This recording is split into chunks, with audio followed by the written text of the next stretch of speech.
Jeff Fort was born on February 20, 1947, in Aberdeen, Mississippi, United States of America.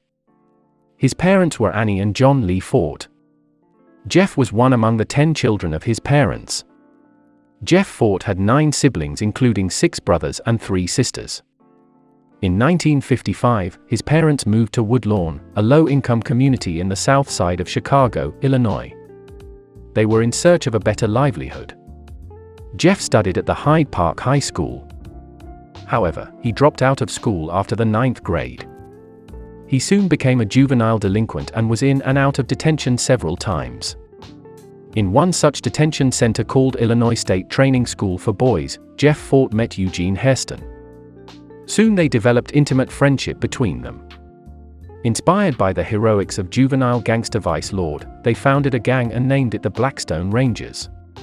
Their main intention of forming the group was to protect themselves from the hostile environment of their locality. However, soon they were into organized crime.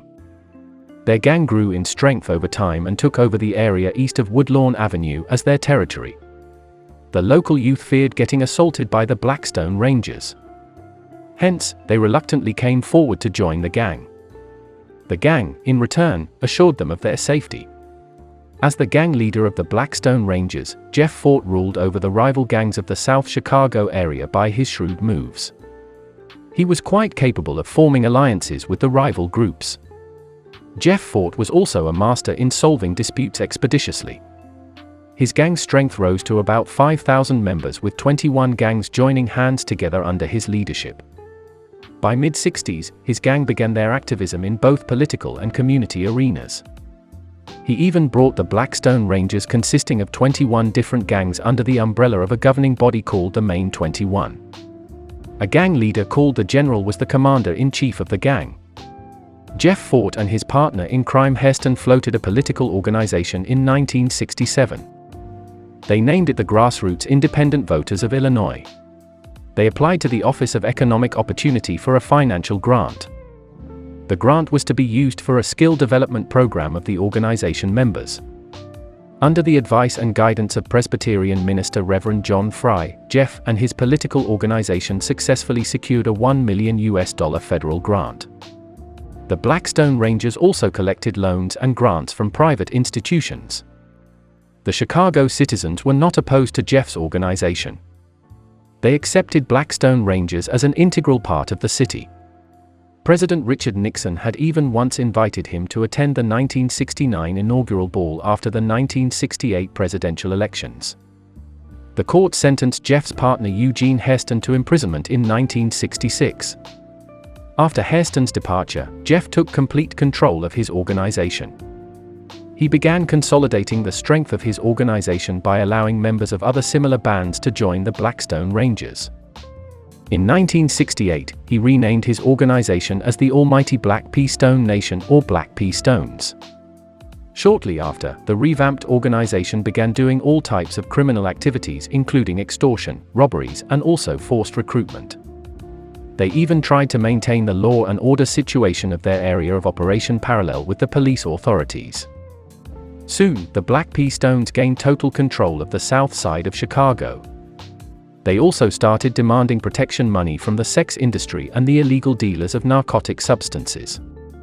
However, Jeff Fort was soon accused of embezzlement of funds granted to his organization for skill development of his gang members. A Senate committee summoned him to justify the expenditure of funds awarded to his organization. In a swift turn of events, Jeff refused to testify before the Senate committee. As a result, the committee adjudged him guilty for contempt of Congress. In 1972, the court sentenced Jeff Fort to 5 years in prison for misappropriation of federal funds. He spent the years of his imprisonment in Leavenworth Penitentiary. While he was in detention, he converted his religious belief and transformed himself into a devout Muslim. Imam Chief Prince Malik was his new Islamic name. Jeff came out of prison in 1976 after the jail authorities granted parole to him. Jeff Fort formed a new organization immediately after his release. He named the organization El Rukn, which in Arabic means Black Stone. The group purchased a building previously used to display movies. They named it the Fort and began their nefarious activities of drug trafficking, peddling, using the building as their center.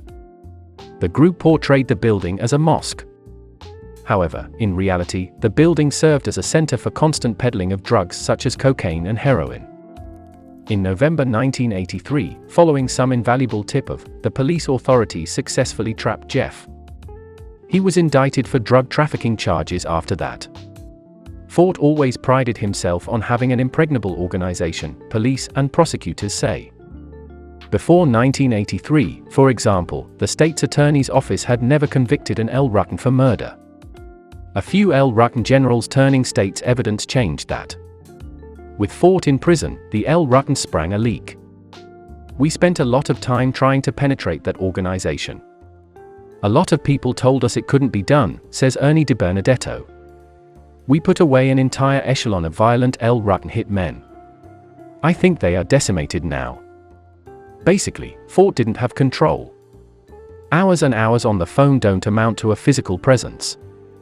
No matter how loyal Jeff Fort thinks they are, he was wrong, Ernie DiBernardetto concluded. In 1987, a sting operation police unearthed a plot to bear an act of domestic terrorism on behalf of Libya, a foreign country, the police said. The cops caught Jeff Fort while he was supposedly finalizing the deal. He was subsequently sentenced to imprisonment for 80 years. At present, Jeff is serving his concurrent prison sentence of 80 years and 75 years. For the last more than 10 years, he was in solitary confinement inside ADX Florence Supermax prison in Florence, Colorado.